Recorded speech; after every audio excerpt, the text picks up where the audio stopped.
Hello friends, competitors academy channel पर आप सभी का स्वागत है।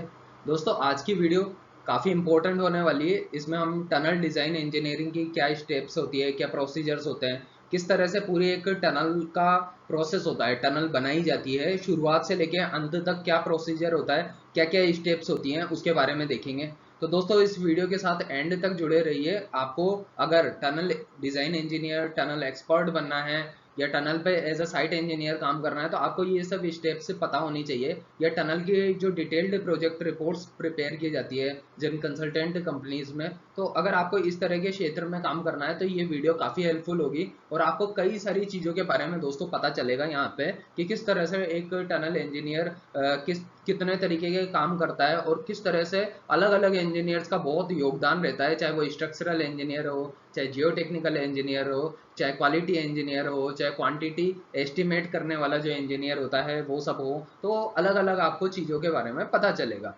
तो दोस्तों, इस वीडियो को शुरू करें उससे पहले मैं बताना चाहता हूँ, मेरा नाम चेतन खंडेलवाल है। मैंने दिल्ली कॉलेज ऑफ इंजीनियरिंग से एमटेक किया है। इसके अलावा मैंने कुछ गवर्नमेंट एग्जाम्स क्रैक किए हैं पास्ट में, और इसके अलावा मैंने प्राइवेट कंसल्टेंसी कंपनीज में भी काम किया है। तो चलिए दोस्तों, अभी वीडियो को शुरू करते हैं, वीडियो में आगे बढ़ते हैं। और वीडियो में दोस्तों अभी इसके फर्स्ट स्टेप है जो प्रोजेक्ट इनिशिएशन की है। तो प्रोजेक्ट, सबसे पहले प्रोजेक्ट का इनिशिएशन होता है, उसके बारे में पढ़ें। अभी मैं इससे पहले आपको कहना चाहता हूँ कि इस चैनल के ऊपर एक इंपॉर्टेंट जियो टेक्निकल इंजीनियरिंग की प्लेलिस्ट है। जिन लोगों को ये है कि उनको जियो टेक्निकल इंजीनियरिंग या टनल इंजीनियरिंग की लाइन में जो है अपना करियर बनाना है और जहाँ पे अच्छा पैसा है और पैसा कैसे बनता है, इसके बारे में भी मैंने बहुत कुछ बताया हुआ है कि सिविल इंजीनियरिंग में कहाँ कहाँ पे अच्छी मनी मेकिंग अपॉर्चुनिटीज़ होती है। तो मैंने पूरी एक प्लेलिस्ट बनाई है जियो टेक्निकल इंजीनियरिंग पे, उस प्लेलिस्ट को जाकर के देख लीजिए। और अगर आप सिविल इंजीनियरिंग की सभी वीडियोस देखना चाहते हो इस चैनल पे, तो सारी जो है प्राइवेट ऑर्गेनाइजेशंस में काम कैसे होता है और गवर्नमेंट जॉब्स के लिए जो प्रिपरेशन है उससे रिलेटेड भी मैंने कई सारी ट्यूटोरियल्स बनाई है। उनको मैं फ्यूचर में आगे फर्दर एक्सटेंड करूंगा। जो सिविल इंजीनियरिंग के डिफरेंट डिफरेंट विंग्स है, जो मैं कहता हूं कि अलग अलग सिविल इंजीनियरिंग की स्ट्रीम्स है, उसमें से मेरा अभी फिलहाल कोर फोकस जियो टेक्निकल स्ट्रीम पे रहता है। और साथ में धीरे धीरे दूसरे सेगमेंट्स की तरफ भी हम आगे बढ़ेंगे, जिसके बारे में मैं बताता हुआ चलूंगा। तो चलिए, आज तो हम बात कर रहे हैं tunnel engineering, tunnel design engineering के बारे में। तो अब देखो यहाँ पे क्या है, पहली स्टेप क्या होती है। कोई भी प्रोजेक्ट है जहाँ पे हमको टनल बनानी है बेसिकली, तो हमको क्या होगा, प्रोजेक्ट का इनिशिएशन होगा। तो जब कोई प्रोजेक्ट बनता है, कोई सा भी प्रोजेक्ट हो, अभी यहाँ पे बात हो रही है टनल की, ऐसे ही हाईवे के प्रोजेक्ट होते हैं, ऐसी तरीके से जो है दोस्तों कोई इंडस्ट्रियल प्लानिंग भी होती होगी। तो हर प्रोजेक्ट का एक इनिशिएशन स्टेज होती है। उसमें क्या होता है, प्रोजेक्ट का जो है स्कोप तैयार किया जाता है कि हमारे प्रोजेक्ट का क्या स्कोप है, हमको क्या क्या करना है, उसके क्या ऑब्जेक्टिव्स है, उसमें बाधाएं क्या आएंगी, तो कंस्ट्रेंट्स क्या हैं। तो दोस्तों, इन सब के बारे में जो है वहां पे जो है डिटेल में चर्चा होती है। ठीक है, तो ये जो है चीजें काफी इंपॉर्टेंट होती हैं। और इसके ये जो है स्टार्टिंग स्टेप्स होती है, स्कोप बनाना, ऑब्जेक्टिव्स तैयार करना, कंस्ट्रेंट्स होना। ठीक है, तो स्कोप क्या है, मतलब कहाँ पे बनाना है, क्या ऑब्जेक्टिव है, क्यों बना रहे हैं, ये तो क्लियर होगा तभी तो बनाओगे ना आप किसी प्रोजेक्ट को, या उसकी रूपरेखा रखोगे। ठीक है, तो वो वाली बात है। फिर आइडेंटिफाई करते हैं यहाँ पे पर्पस ऑफ द टनल। ठीक है, क्यों बना रहे हो, अब पर्पस क्या है, ट्रांसपोर्टेशन के पर्पज से कर रहे हो। जैसे कि आप देखोगे दोस्तों, मैं आपको बताता हूँ यहाँ पे कि जो हमारा ये पूरा हाईवे एंड ब्रिजेस वाला जो सेक्शन होता है ना, कोई भी कंपनी में हाईवे एंड ब्रिजेस में, तो बेसिकली वहां पे जब प्लानिंग होती है ना, तो ट्रांसपोर्टेशन में जो है जब एक्सप्रेस वेज बनते हैं, एक्सप्रेस वेज जो कि आईआरसी कोड 99 से डील करते हैं, आईआरसी कोड 99 से जो है दोस्तों एक्सप्रेसवे डील करते हैं। तो उसमें जो है प्रॉपर्ली एक टनल डिजाइन का सेगमेंट दिया हुआ है। और टनल इंजीनियरिंग की जरूरत, बहुत ज्यादा जरूरत पड़ती है जब हमको अच्छी एक्सप्रेसवे बनानी होती है। ठीक है, तो क्या है कि चूंकि एक्सप्रेसवे में जो है हम जो है ट्रैफिक की स्पीड जो है काफी ज्यादा रहने वाली है, तो हम जो है उसको जो है स्पीड को कम नहीं कर सकते। तो वहां पे जो है इस तरीके के प्रोविजंस होते हैं कि टनल्स बना करके जो है प्रोसेस को फास्ट कर देते हैं। ठीक है, तो वहां पे भी दिया गया है। यूटिलिटीज जो सेगमेंट होता है दोस्तों, वहां पे भी जो है टनल की बड़ी जरूरत होती है, माइनिंग्स में भी जरूरत पड़ती है, टनल्स का आप देखोगे तो देखो बहुत सारी इंडिया में जो है कंपनियां हैं जो है ना टनल इंजीनियरिंग की लाइन में काम कर रही है। उसके ऊपर मैंने ऑलरेडी वीडियो बनाई हुई है जो आप हमारे चैनल पे देख सकते हो, और इसके अलावा आई बटन पे क्लिक करके आप देखोगे तो आपको मिल जाएगी वो वीडियो, जिसमें है ना टनल पे कौन कौन से इंपॉर्टेंट सॉफ्टवेयर यूज होते हैं और कौन कौन सी इंडिया में और ऑल ओवर द वर्ल्ड जो है ये टनल इंजीनियरिंग की कंपनियां हैं जो काम कर रही है, और काफी हाई लेवल की कंपनियां हैं, ऊंची ऊंची कंपनियां, ऊंचे नाम है, ठीक है, जिनमें आपको एंटर करना है तो अच्छा पैकेज मिलेगा आगे फ्यूचर में अगर आपको इस लाइन में आगे बढ़ना है तो, ठीक है। तो यहाँ पे जो है आप इस तरह से जो है एक प्रोजेक्ट इनिशिएशन स्टेज में ये सब पर्पस, ऑब्जेक्टिव, स्कोप्स ये सब तैयार करते हो टनल इंजीनियरिंग से रिलेटेड। अगर आपको टनल्स के बारे में और डिटेल में समझना है तो इसके लिए आईआरसी कोड 91 डीलिंग होती है। आईआरसी कोड जो इंडियन रोड कांग्रेस है उसका आईआरसी कोड 91 में प्रॉपर डिटेल में टनल का पूरा प्रोसेस दिया हुआ है, उसको जाके पढ़ें। उसके बारे में मैंने पहले भी बताया हुआ है, फ्यूचर में कोशिश करूंगा अगर आपकी जो कमेंट्स हैं जिस तरीके के आएंगे, अगर आप और ज्यादा जानना चाहते हो इस लाइन के बारे में, टनल्स के बारे में, जियो टेक्निकल इंजीनियरिंग के बारे में, तो मैं अलग अलग सेगमेंट के ऊपर छोटी छोटी वीडियोस बनाता रहूंगा जिससे आपको और नॉलेज मिलती जाएगी। और आप किसी भी कंपनी में अगर जाते हो और इस तरीके का काम होता है, इस सेगमेंट में काम करते हो, तो आपको काफी कुछ करने सीखने को मिलेगा।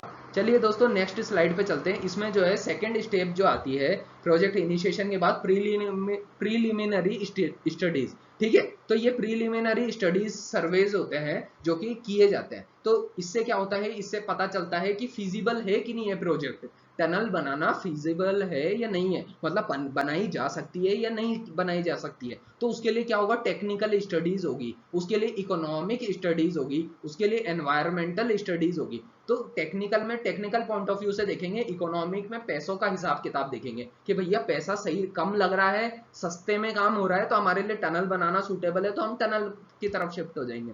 और अगर हमको जो है एनवायरमेंटल कंसर्न्स होते हैं उनको भी देखना होता है, अगर वो एनवायरमेंट को भी ज्यादा इंपैक्ट नहीं कर रही है और हमको एनवायरमेंटल जो अथॉरिटीज है, जो हमारे गवर्नमेंट ऑफ इंडिया की मिनिस्ट्री ऑफ एनवायरमेंट है, उसे अप्रूवल मिल जाएंगे फ्यूचर में, तो हमको जो है समस्या नहीं है टनल बनाने में। तो इस तरीके की फिजिबिलिटी स्टडीज की जाती है। तो ये पहले जो है प्रीलिमिनरी स्टडी में फिजिबिलिटी स्टडी की जाती है कि ये प्रोजेक्ट फिजिबल है या नहीं है, ठीक है। इसके बाद में क्या होता है, इवेल्युएट करते हैं जियोलॉजिकल एंड जियोटेक्निकल कंडीशंस को। मतलब इसी स्टडी के अंदर में ये भी होती है, मतलब शुरुआत में जब हम फिजिबिलिटी की स्टडीज करते हैं तो उसमें जियोटेक्निकल स्टडी भी की जाती है कि जियोटेक्निकली, जियोलॉजिकली जो है वो पर्टिकुलर रीजन जहां से हम टनल बनाना चाह रहे हैं वो फिजिबल है या नहीं है, ठीक है। तो ये सब देखा जाता है। तो जियोलॉजिकल और जियोटेक्निकल कंडीशंस को देते हैं at the site through site investigation, borehole drilling और जियोफिजिकल सर्वे। तो दोस्तों इसकी पूरी रिपोर्ट होती है। कई कंपनी सिर्फ site investigation, borehole drilling, geophysical survey करने का ही काम करती है। बेसिकली जो NABL लैब्स होती हैं, कई कंट्री में अलग अलग एरियाज में बहुत सारी NABL लैब्स है, वो ये सब तरीके के काम करती रहती है, ठीक है। तो वहां पे जो है इसकी रिपोर्ट्स बनाई जाती है, रिपोर्ट की प्रिपरेशन होती है। तो ये जियोलॉजिकल और जियोटेक्निकल इन्वेस्टिगेशन होता है, लेकिन छोटे लेवल का। इसके बाद बड़े लेवल का भी होता है, ठीक है, जिसमें बहुत डिटेल जियोटेक्निकल इन्वेस्टिगेशन होता है। ये तो बेसिक लेवल पे देख लिया जाता है थोड़ा समझने के लिए साइट कंडीशंस को, जो जियोलॉजिकल और जियोटेक्निकल कंडीशंस होती है वहां के। इसके अलावा दोस्तों यहाँ पे प्रीलिमिनरी स्टडीज में आइडेंटिफाई करते हैं पोटेंशियल रिस्क एंड चैलेंजेस जो रहेंगे that could impact tunnel design and construction को। तो बेसिक तौर पे देख लिया जाता है कहाँ कहाँ पे रिस्क हो सकती है, कहाँ कहाँ पे समस्याएं हैं, चैलेंजेस हैं, उन सबको देखा जाता है, भापा जाता है, और उसके अकॉर्डिंग जो है फिर एक्शन लिया जाता है कि हम सॉल्यूशन क्या दे सकते हैं। क्योंकि जो कंसल्टेंट कंपनियां होती है ना, बेसिकली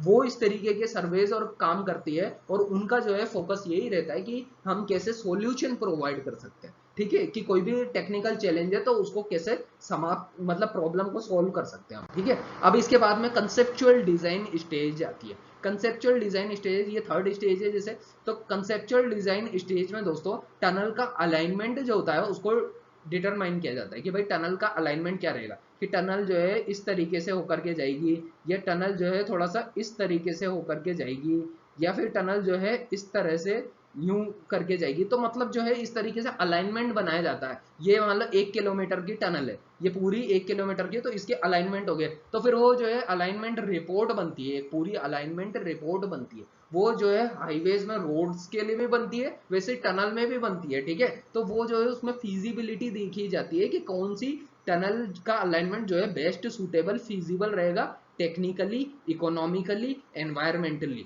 ठीक है। इस तरह से देखा जाता है। फिर उसमें उसकी टनल की डेप्थ देखेंगे, कितना डेप्थ, डायमेंशन क्या रहेगी, उसकी जो है अदर फैक्टर्स जैसे कि टोपोग्राफी देख लेंगे, जियोलॉजी, प्रोजेक्ट की रिक्वायरमेंट्स क्या क्या है, तो उनको ध्यान में रख करके हमारे लिए जो सूटेबल जो टनल का अलाइनमेंट होगा हम उसको चूज करेंगे। ये कंसेप्चुअल डिजाइन एक स्टेज होती है, उसमें होता है, ठीक है। इसके अलावा हमें जो है टनलिंग का क्या मेथड होगा, किस मेथोडोलॉजी का यूज करके हम टनल का जो है टनल का कंस्ट्रक्शन करेंगे बाद में फ्यूचर में, किस तरीके की मतलब टनल बनाएंगे। तो टनलिंग मेथड में कट एंड कवर बनाएंगे, या बोर्ड टनल बनाएंगे, या इमर्स्ड टनल बनाएंगे, based on engineering and economic consideration. तो ये जो है हम किस टाइप ऑफ टनल बनाने वाले हैं, ये सब चीजें हम देखी जाती है। ये कंसेप्चुअल डिजाइन की स्टेज होती है दोस्तों। तो वहां पे ये सब काम होता है, डेवलप करते हैं यहाँ पे preliminary cross sectional layout of the tunnel, ठीक है। इस तरह से फिर हम क्या है प्रीलिमिनरी एक बना करके मतलब कच्चा चिट्ठा बना देते हैं एक कि भैया इस तरीके की हम जो है टनल बनाने वाले हैं।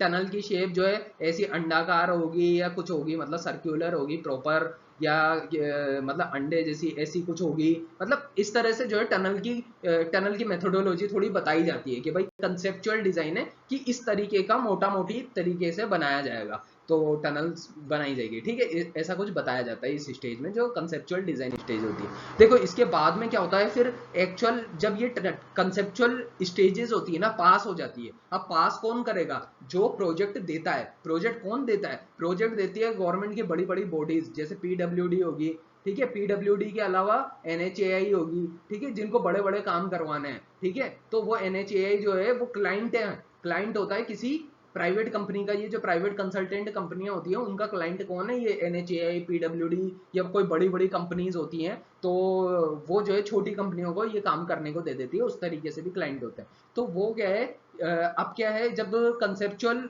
स्टेज पूरी हो जाती है, ठीक है, तो कंसेप्चुअल स्टेज के बाद में जियो टेक्निकल एनालिसिस की स्टेज आती है। उस जियो टेक्निकल एनालिसिस की स्टेज में जो है क्या क्या काम किए जाते हैं, अब पूरी प्रॉपर डिटेल्ड जो है स्टडी होती है यहाँ पे। तो यहाँ पे क्या है, जो जियो टेक्निकल इन्वेस्टिगेशन होता है वो सॉइल एंड रॉक की प्रॉपर्टीज का पता करते हैं, ग्राउंड वाटर की कंडीशन क्या है, पानी कहाँ से आ रहा है, कहाँ से बह रहा है, कितने डेप्थ के लेवल पे है, और वहाँ की जो पोटेंशियल ग्राउंड इंप्रूवमेंट या पोटेंशियल ग्राउंड मूवमेंट्स होते हैं, मतलब वहाँ का सिस्मिक जोन जो है किस तरीके का है, लैंड स्लाइड कंडीशन है नहीं है, स्टेबिलिटी अनस्टेबिलिटी के चेक करते हैं। तो स्टेबिलिटी एनालिसिस होता है प्रॉपर्ली कि यहाँ पे जब हम मान लो खुदाई करेंगे तो वो कहीं पे रॉक आकर के ऊपर से गिर तो नहीं जाएगी, या मतलब कोई प्रॉब्लम तो क्रिएट नहीं हो जाएगी। तो सब तरीके के एनालिसिस होते हैं, वो जो है अलग अलग एक्सपर्ट होते हैं। जियोटेक वाला जियोटेक का काम करता है, ठीक है। तो वो जियो टेक्निकल वाला बताता है कि भाई इवेल्युएट करके कि भाई impact of tunnel excavation on surrounding structures and soil, तो उस पर क्या इंपैक्ट पड़ने वाला है, ये सारी स्टडी करके जियो टेक्निकल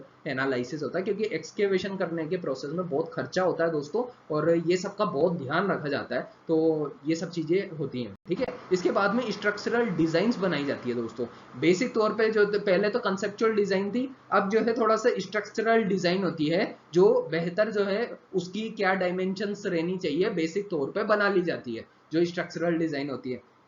क्योंकि इन स्ट्रक्चरल डिजाइन के बाद में जो कॉन्ट्रैक्टर होगा वो डिटेल्ड डिजाइन पे काम करेगा, क्योंकि डिटेल्ड डिजाइन का वर्क भी होगा, उसके ऊपर जो है एक्चुअल इंप्लीमेंटेशन होगा। तो यहाँ पे जो स्ट्रक्चरल डिजाइन होती है उसमें टनल की लाइनिंग क्या होगी, ऐसे लाइनिंग होगी, तो टनल की लाइनिंग बनाते हैं। फिर considering factors such as material properties, structural loads, durability, तो इन सबको पढ़ा जाता है, इनको चेक किया जाता है कि भाई स्ट्रक्चरल लोड क्या आ रहा है, मतलब dead load, live load, wind load, earthquake load, सबकी कैलकुलेशन होती है। कितना लोड आ रहा होगा हमारा स्ट्रक्चर जो भी बनेगा टनल का, उसके ऊपर जो है कितना लोड आ रहा होगा ऊपर से, तो इसकी टनल लाइनिंग इस तरीके से कुछ बनाएंगे ये लोग, और इसका जो है पूरा रेनफोर्समेंट सब कुछ किया जाएगा, ठीक है। तो उसके लिए किस तरीके से जो है स्ट्रक्चरल डिजाइन इंजीनियर अपनी तरफ से डिजाइन देगा, तो वो ये यहाँ पे काम होता है। तो डिटरमाइन द रेनफोर्समेंट रिक्वायरमेंट, तो वो ये बताएगा कि कितनी रेनफोर्समेंट की रिक्वायरमेंट होगी to support the tunnel stability, during construction and throughout its original life operational life. ठीक है,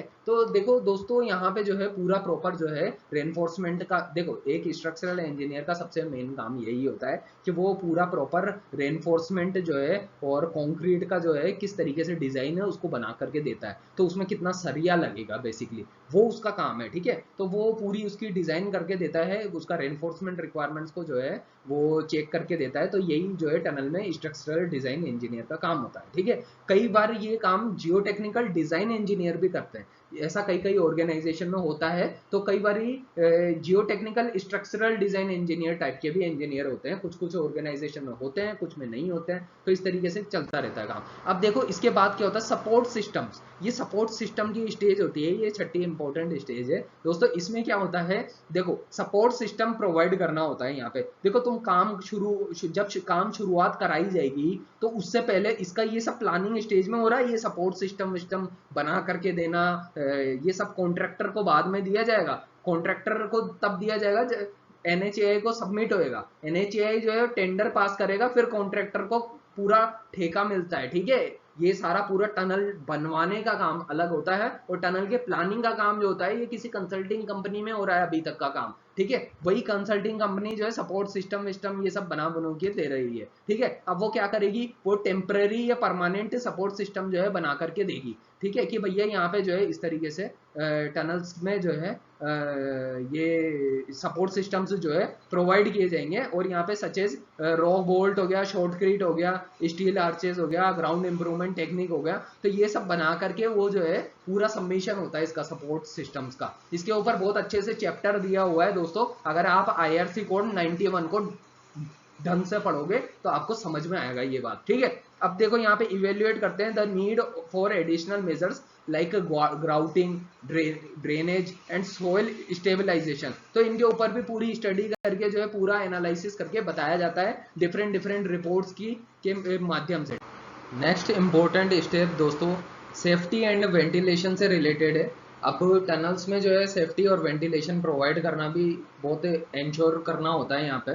तो design safety features including emergency exits and evacuation routes and fire suppression systems. तो ये जो है सेफ्टी फीचर्स होते हैं जो कि एक टनल में प्रोवाइड किए जाते हैं। तो ये भी काफ़ी इंपॉर्टेंट स्टेप होती है। And develop a ventilation system to ensure a safe and comfortable environment for users and workers. अब देखो ये जो सेफ्टी और वेंटिलेशन है इन सब के लिए ये जो यहाँ पे इमरजेंसी एग्जिट्स है और ये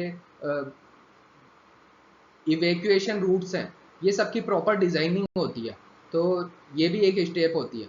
इसके बाद नेक्स्ट दोस्तों कंस्ट्रक्शन सीक्वेंस एंड मेथड्स। तो दोस्तों जो टनल डिजाइनिंग का प्रोसेस होता है पूरा, तो ये जो पार्ट होता है ना, जो कंस्ट्रक्शन सीक्वेंस एंड मेथड्स हैं, तो ये सब चीजें कॉन्ट्रैक्टर के द्वारा किया जाता है बेसिकली। तो कॉन्ट्रैक्टर को जब प्रोजेक्ट अलॉट हो जाता है और वो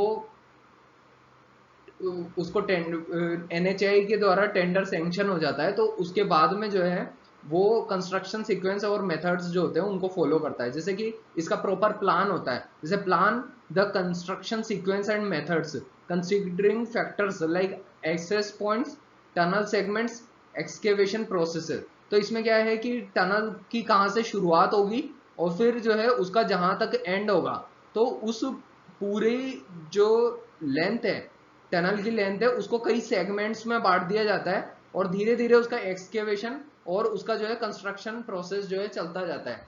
तो इसकी प्लानिंग होती है। और इसके अलावा दोस्तों यहाँ पे कंस्ट्रक्शन में क्या क्या लॉजिस्टिक्स है जिनका यूज होगा, staging areas and equipment requirement होती है, उसकी पूरी प्रॉपर उसकी स्टेप्स प्रोवाइड की जाती है। इसके बाद में दोस्तों कुछ एनवायरमेंटल कंसिडरेशन होता है। तो एनवायरमेंटल कंसिडरेशन जो होते हैं ये भी कंसल्टेंट कंपनीज की तरफ से ये सब एनवायरमेंटल कंसिडरेशन का ध्यान रखा जाता है, और इसमें assess the potential environmental impact of tunnel construction and operation and other thing is that develop measures to mitigate potential disturbance such as noise, vibration and dust emissions। देखो टनल का जब कंस्ट्रक्शन होगा ना तो उसमें काफी सारा डस्ट का एमिशन होने वाला है। एक होता है मक डिस्पोजल प्लान, ये भी बना के दिया जाता है, मैंने जितना देखा है दोस्तों। ये इस स्लाइड में तो मेंशन नहीं है, लेकिन मक डिस्पोजल जो है दोस्तों प्लान बनाया जाता है। उसके अंदर ये बताया जाता है कि जो कुछ भी वेस्टेज जो है टनल में जब एक्सकेवेशन होती है तो उसमें से जितना मटेरियल निकल के आता है, जो मक निकल के आता है, उसको कहाँ पे डिस्पोज करना है प्रॉपरली, उस सब का पूरे प्लानिंग होती है, वो सब भी बताई जाती है। और इसके अलावा यहाँ पे सारे मिटिगेशन मेजर्स हैं, ये भी प्रोवाइड किए जाते हैं। तो ये सब एनवायरमेंटल कंसिडरेशन है जिनका ध्यान रखा जाता है।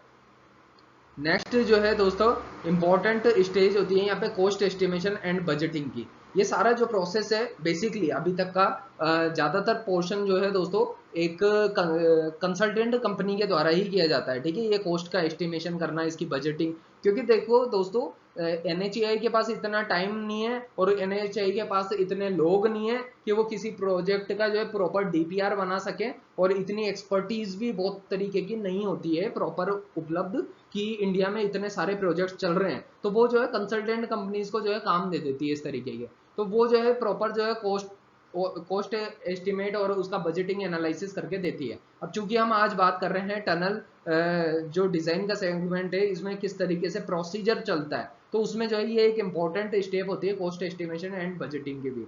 तो estimate the construction cost including material, labour, equipment and contingencies. तो हर चीज का ध्यान रखा जाता है, इन सब चीजों की कैलकुलेशन जो है पूरी प्रोवाइड की जाती है और बताया जाता है कि भाई पर्टिकुलर मान लो टनल है वो 1 किलोमीटर की है, तो उसकी कॉस्ट कितनी आएगी, मान लो 500 करोड़ आएगी, तो वो 500 करोड़ आई है तो उसकी पूरी प्रॉपर कैलकुलेशन के साथ में सब कुछ तरीके से दिया जाता है कि किस चीज में कितना खर्चा होगा, कैसे होगा। मटेरियल है तो मटेरियल रिपोर्ट भी होती है कि मटेरियल कहाँ से आएगा, किस जगह से आएगा, कौन सी क्वारी साइड से आएगा, ये सब चीजें होती है, ठीक है। तो ये इक्विपमेंट है, इक्विपमेंट का कितना कॉस्ट लगेगा, सब कुछ बताया जाता है, ठीक है। और इसके अलावा develop a project budget that cover design, construction and operational phases. तो यहाँ पे जो है बजट प्रोवाइड किया जाता है जिसमें पूरा प्रोजेक्ट बजट होता है, जिसमें पूरा कि डिजाइन पे कितना खर्चा होगा और ये कंस्ट्रक्शन ऑपरेशनल फेजेस पे कितना कॉस्ट लगने वाली है।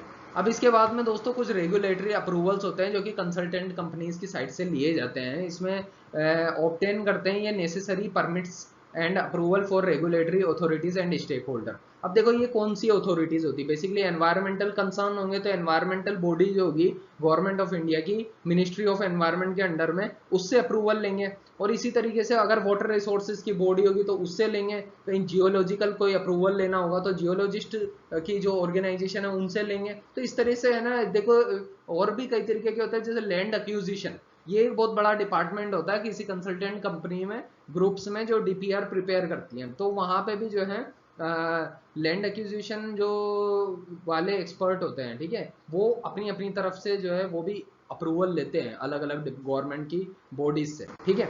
अब देखो इसके बाद में होता है डिटेल्ड डिजाइन का प्रोसेस। यहाँ से असली खेल शुरू होता है कॉन्ट्रैक्टर साइड में बेसिकली। तो जो डिटेल्ड डिजाइन का जो वर्क होता है ना, उसमें इसमें प्रॉपर जो है डिटेल में डिजाइन होती है जो एग्जीक्यूट होने वाली है एट अ टाइम जब कंस्ट्रक्शन हो रहा होता है तब, ठीक है। तो उससे जो है उसमें कोई मॉडिफिकेशन करने हैं, अपडेशन करने हैं, कोई मान लो कोई कंक्रीट की लेयर है उसकी थिकनेस बढ़ानी है, उसकी रेनफोर्समेंट उसको बढ़ाना है, घटाना है, क्या करना है, वो सारा जो है ये डिटेल डिजाइन के प्रोसेस में आता है। तो डेवलप करते हैं यहाँ पे detailed engineering drawings, specification and construction documents, ठीक है। तो इसमें जो है सारी डिटेल्ड ड्राइंग्स होती है, स्पेसिफिकेशन, कंस्ट्रक्शन डॉक्यूमेंट होता है। और finalise the tunnel alignment, finalise कर देते हैं इसमें टनल अलाइनमेंट, ये रहेगा। क्रॉस सेक्शनल प्रोफाइल्स होती हैं एंड ऑल डिजाइन एलिमेंट्स होते हैं, ठीक है। देखो ऐसा ये चीज भी वेरी करती है कि ये काम जो है कोई कंसल्टेंट करके देता है या फिर कोई कॉन्ट्रैक्टर करके देता है, तो ये सब चीजें चलती रहती है मिली जुली सी।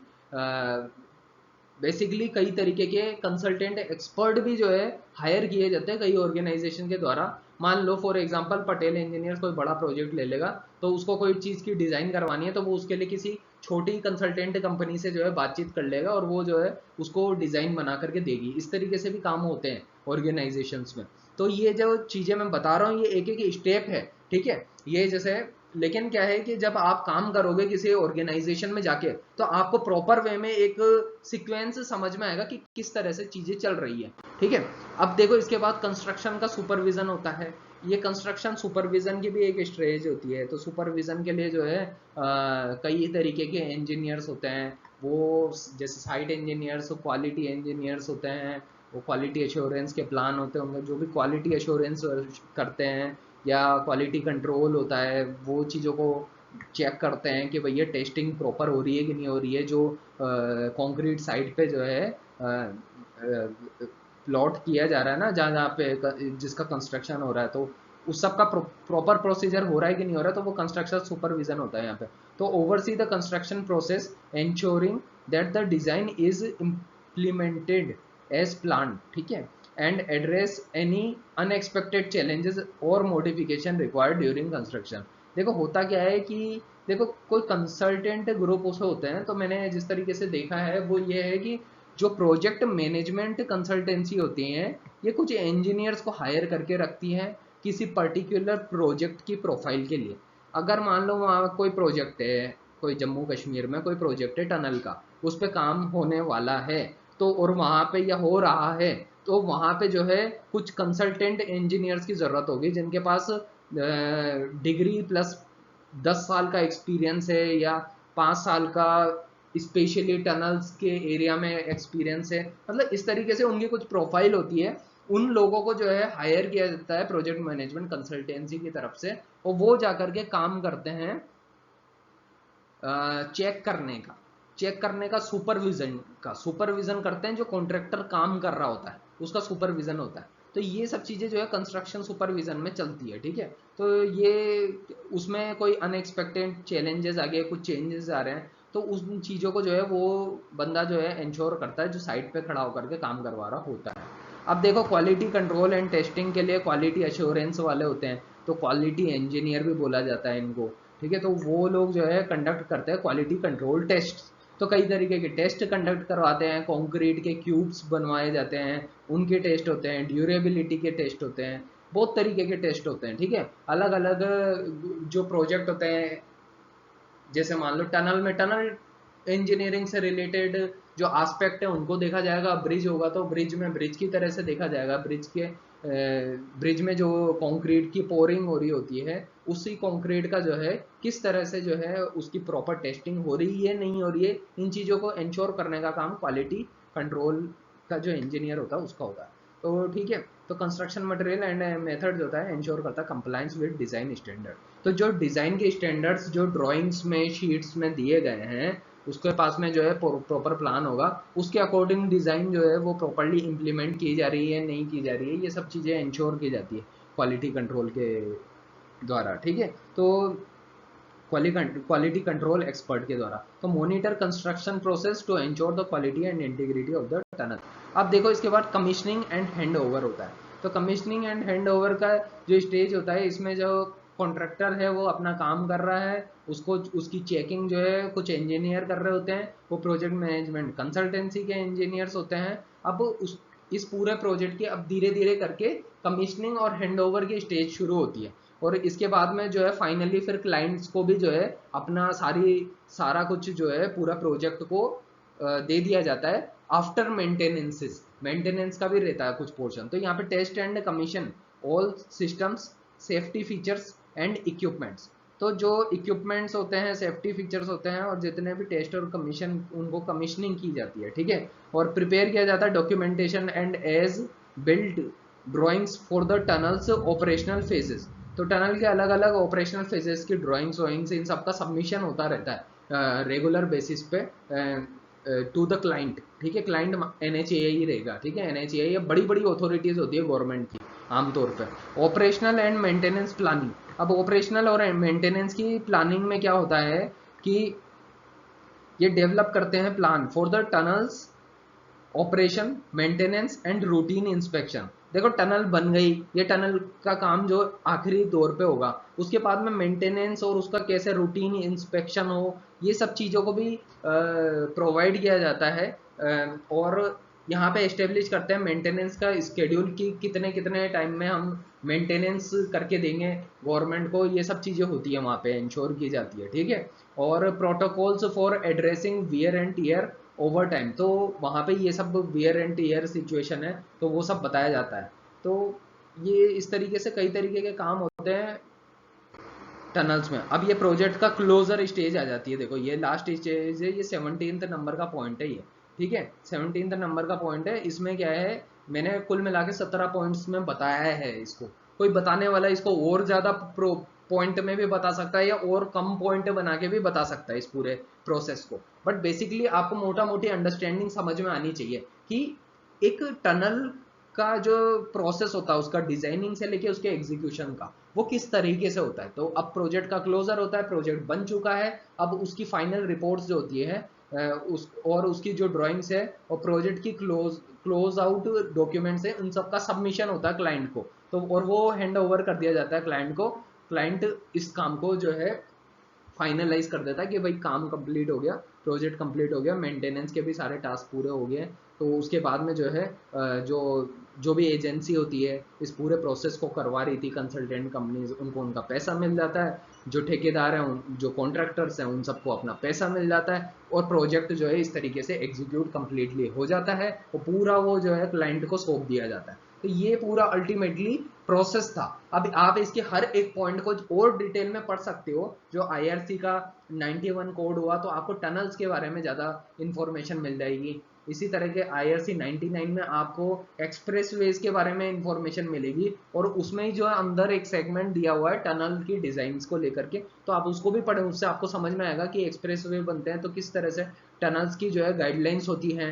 मॉर्थ में जो है अगर कुछ लिखा होगा टनल से स्पेशली रिलेटेड तो आप वो गाइडलाइंस फॉलो कर सकते हो। या आप जो रेलवे सर्विसेज है तो इंडियन रेलवे का जो कोड है, स्पेसिफिकेशन है, उनको पढ़ सकते हो, वहाँ पे अलग गाइडलाइंस होगी। इस तरह से मेट्रो का जो डिपार्टमेंट्स होते हैं, अलग अलग मेट्रोज के अपने कोडल गाइडलाइंस होती है, वो अपने अपने कोडल गाइडलाइंस को फॉलो करते हैं। तो चलिए दोस्तों, मैं उम्मीद करता हूँ इस वीडियो से काफ़ी कुछ सीखने जानने को आपको मिला होगा और आपको काफ़ी क्लैरिटी आ गई होगी कि भाई ये पूरा प्रोसेस कैसे होता है। ये वीडियो थोड़ी लंबी भी होगी लेकिन आपको मैं उम्मीद करता हूँ काफ़ी कुछ सीखने और समझने को मिला होगा। तो चलिए दोस्तों, वीडियो को अभी एंड करता हूँ। वीडियो के साथ अंत तक बने रहने के लिए दिल से बहुत बहुत धन्यवाद।